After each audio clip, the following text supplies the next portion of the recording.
This is an ad-free video provided with thanks to my Patreon supporters. Just like that.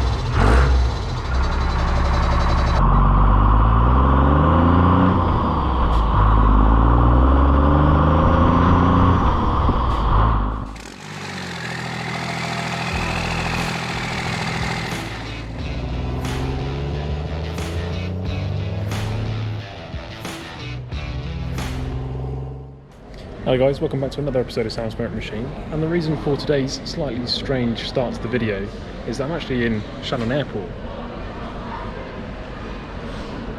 And the reason we're here is we're actually on a mission, a very special mission, to go and rescue the one and only big green Cummins Land Rover.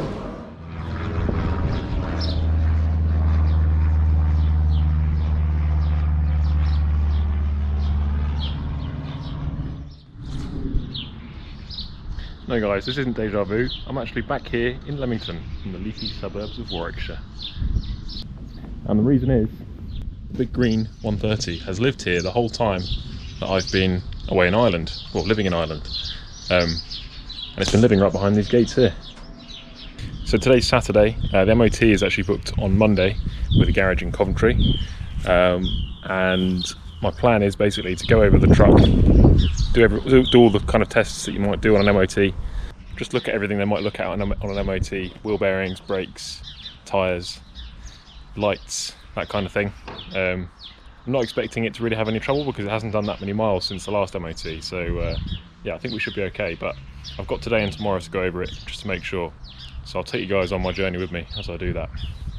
Let's go and have a look. Here she is, safely tucked away. Still got a fair bit of junk in the back from when I moved. I didn't manage to move everything in one go because, as you guys might have seen, the trailer was absolutely rammed with stuff. So we've got my old desk chair in here, which is made up of an old L322 seat. Don't do that, it's the stupidest idea ever. It weighs a ton. And we've got a dog guard slash luggage guard for the back of the L322 as well, which I'll probably bring with me. But I want to try and get rid of the seat over this weekend at some point. So we'll have to see if we can try and do a tip run.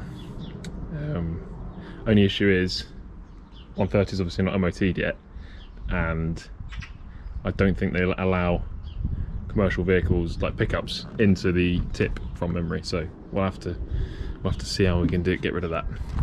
Don't worry, I'm not going to be fly tipping it. If it has to come back with me, it will. So yeah, here she is. Looking pretty good actually overall. The paint's still holding up really well, which I'm kind of pleased with. As you guys might remember, my brother and I did this paint ourselves back in the workshop in Kent, and it's actually never been polished. It's just, this is just the finish that's straight out of the gun. So maybe when we get it back to Ireland, maybe we'll go over it, give it a really good clean, and see if we can polish this up a bit, bring it back up again. At the moment I've got the battery on charge in here. Battery's over there under the passenger seat, obviously. It was quite a new battery when I got it, but it's been run down to flat quite a few times because of this radio, and also the dash stays on. Obviously, ideally I should have disconnected the battery while I was leaving it, but I just forgot. So I had the battery on charge overnight with this little charger, and hopefully that'll bring it back enough to get us started up.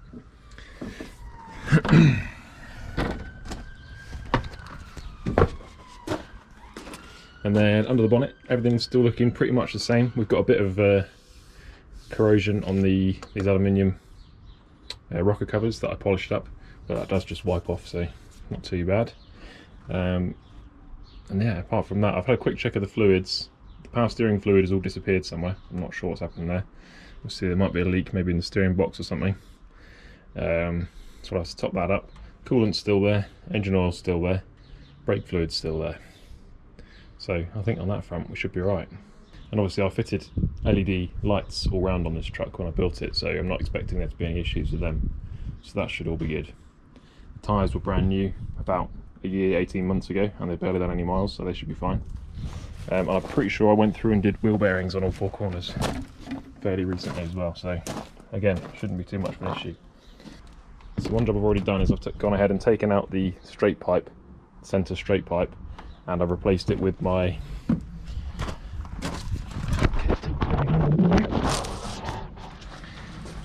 my nice slot-in straight-through silencer, which is really easy, quick, and it's actually toolless for me to fit that, so it doesn't take long at all. And yeah, that silencer makes a really nice big difference on the motorway. It doesn't drone as much. You wouldn't think it, but it really takes the edge off. And yeah, apart from that, under here it's all looking pretty good still, nice and clean. Slightly moist around this transfer box here. There's a bit of a drip going on there, so maybe we'll check the levels in a bit to get the tools out. And then the Cummins itself at the front does look slightly moist around the diff pan again. I don't think that's sealing properly, that diff pan, so again, maybe a future job. The only other thing that's obviously going to be of slight concern is the brakes, which have sat here for how long now? Over 6 months since they've moved. So yeah, they're going to be slightly rusty, but they should clean up fairly well.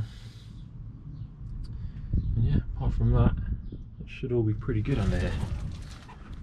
We'll see what happens though. Right, that battery's been on charge for all night now, so we'll just see if we can give it a bit of a crank and see what happens.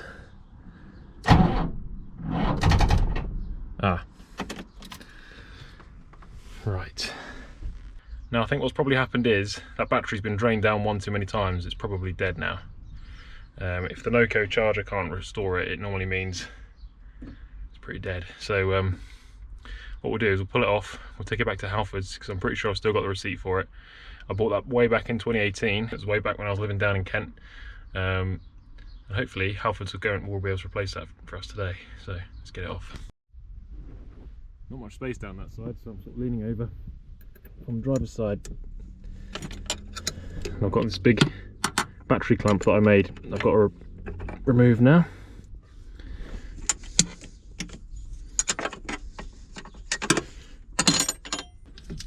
It's a heavy duty battery clamp that I made there. Right, now I've got to try and hoik this thing, this big 020 battery out of this hole, up over the cubby box and out of the truck. There's a spanner down there.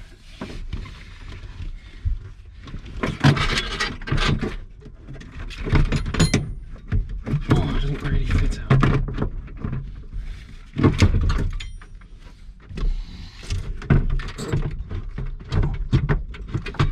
Come on, big bastard.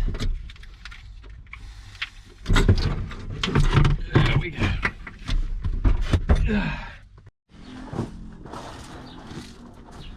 So, something else I want to do before we go anywhere with it is check the oil level in this guy, the transfer box. So I need to pull that plug out up there, and also check the oil level in the main gearbox. I'm sure they're both fine, but always good thing to do. Probably check the diffs as well, just while we're at it. So that's the plug for the gearbox up there. So let's get some tools, spanners, and this guy is a 1/2 inch drive, square drive to pull that out. So we'll do this guy. So we'll do this guy first if we can. Ooh, that's going to be interesting. Right, I just had to take out this, well, actually take off the nut off the end of this bolt that's holding the handbrake caliper on, just so I can get my ratchet in there. And now we can loosen this guy off. This nice new 1/2 inch Halfords ratchet. They've upgraded their ratchets again, and these ones are really nice. Right, see if we can get that one out. Might not have to take it all the way. If it starts leaking, we know it's got enough in there. This handbrake, X-Eng handbrake, is actually in a slightly different position than normal. I might have to clock it round this way towards the camera. Normally it sits upright, but as you can see, the cross member's in the way, and that's all because the Cummins and the gearbox are a lot longer than the standard Land Rover stuff. So I just had to clock it round in order to make it all fit, which isn't an issue, but just means this is a bit more awkward than it might otherwise have been. Okay, it's not running out, so we definitely lost a little bit somewhere. Let's have a feel in there, see if we can see. Okay, the level's right there. So I think it still smells terrible, like EP90 should. That is going to be fine, I think. It's just below the fill plug, so pretty much perfect. So there we go, Halford's replaced our Uaza 020 battery for us, which is pretty good. I bought it 4 years ago, so it was nearly out of warranty. And I expect it really was just the fact that I let the battery go completely flat a couple of times that killed it. These Uazas are normally pretty good. Yes, we'll throw this back on again and we'll see if she'll crank over.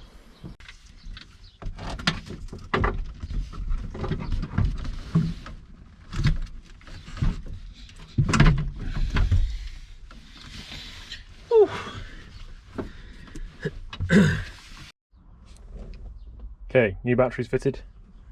Let's go for the fire up. First time in, what was it, about 9 months, since August anyway. Just like that. Oil lights out. And 60 psi of oil pressure. Clean as a whistle.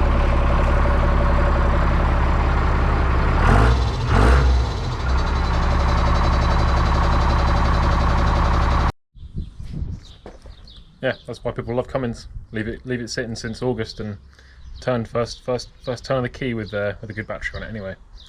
Yeah, she sounds good. Had really good oil pressure still. No excessive smoke. A little bit of blue on first startup, but that's kind of what you'd expect on an old Cummins like this. And yeah, sounding good. Right, I think we should probably check the diff oils next. So on the back of this beast, I've got this awesome ARB diff cover, which actually comes with a little dipstick for the oil level there. So we'll pull that out, just check this rear diff. It should be fine because it's not leaked, but it's always good to be sure.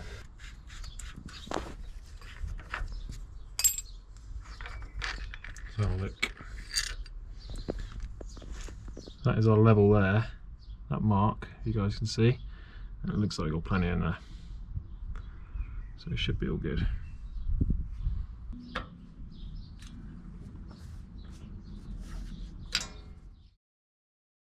So guys, a bit later on the same day, I've actually now got my clean MOT sheet, courtesy of MRM Auto Centre. It's a really good garage in Coventry if you guys have Land Rovers, or any cars actually.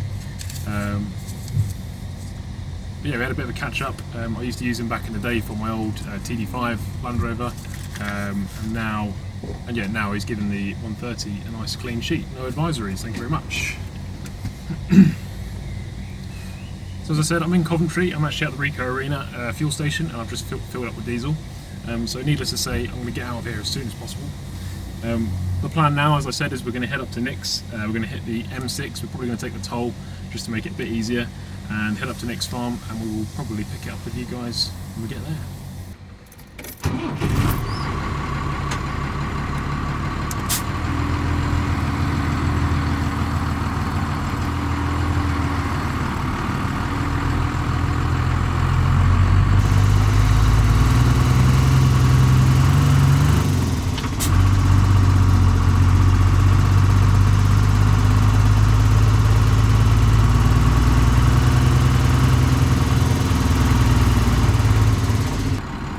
Cancelling earbuds.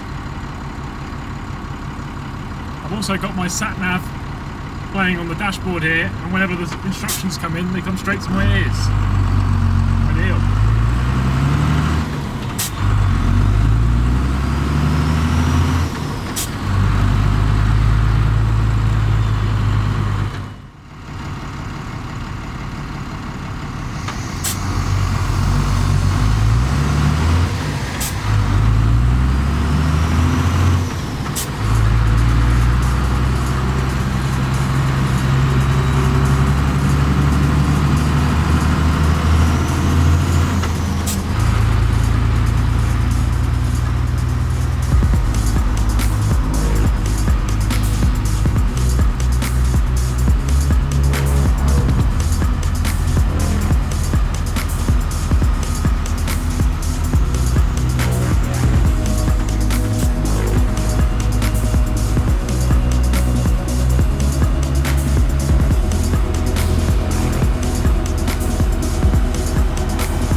So we made it all the way here to Nick's. We're up in Manchester now, so we're about half the way, I guess, towards the port in Holyhead. And as you guys can see, I've already picked up something else while I've been at Nick's. It's not a disease. It is a Honda V-Twin 2315. As you guys might have seen in a previous video, I picked up a really cheap little ride-on lawnmower, which turned out to have a really rotten deck. I have actually repaired that now, so it kind of works, but it doesn't give the cleanest cut, and it's really kind of a bit of a nasty thing to use. So Nick's grandma was selling this, and I decided, why not? We'll take it back with us on the ferry. So got it all strapped in. It all managed to fit in the back, which is amazing.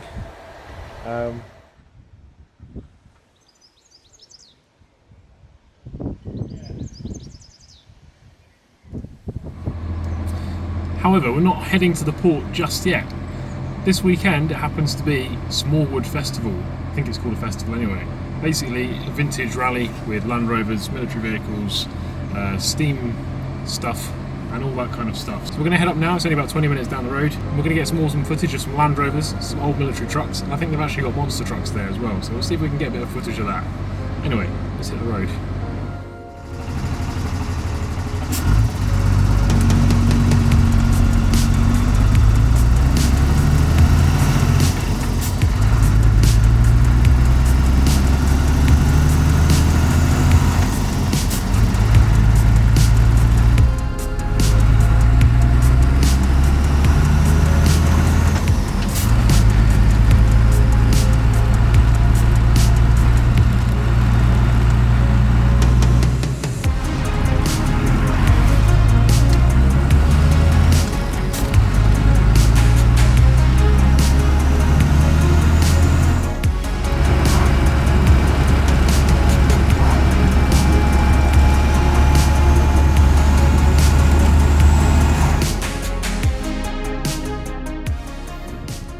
So yeah, we've made it now, guys.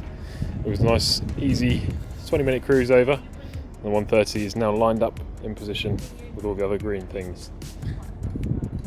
And you might think the 130 is a fairly sizable vehicle. It's not exactly small. But when we're parked next to a Kraz and a Scammell Explorer, it does look rather small in comparison.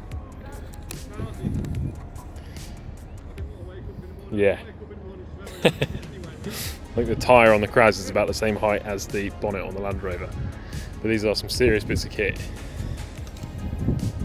This guy in particular is a 6x6, 19 litres V8 Russian diesel. Obviously not the most popular nation in the world right now, but they do make some pretty awesome trucks.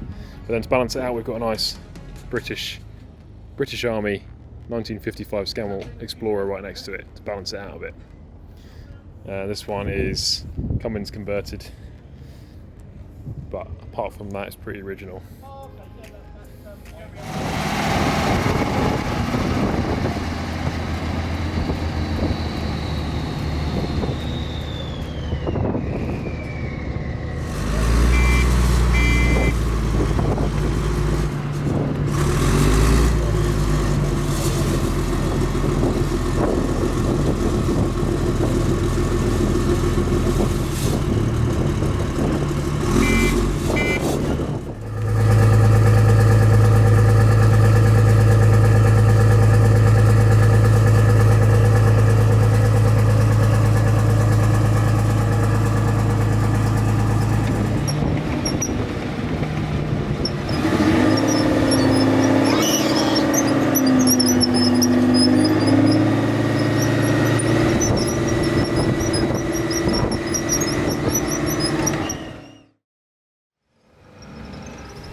Whoa.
So after that weekend of fun and nearly flying out of an FT434 a few times, it was time to hit the road again, and this time I was pointing the old 127 towards the port in Holyhead and towards our new home in Ireland.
Now that the big green 127 is at home again, I'm feeling a lot more motivated to do more work on it, make some more improvements and add those finishing touches to make it 100%. I mentioned before an air suspension conversion, and I'm still tempted to do that as I think it would really transform the ride and handling. And I would still love to do the P38 steering box conversion as well. The other thing it really needs is for me to improve the refinement a bit with a load more sound deadening, and there are loads of little fixes and touches that I can do just to get it to 100%. Anyway, thanks for watching guys, there's going to be more P38 content coming next week, so stick around and see you next time on Sam's Motor Machine.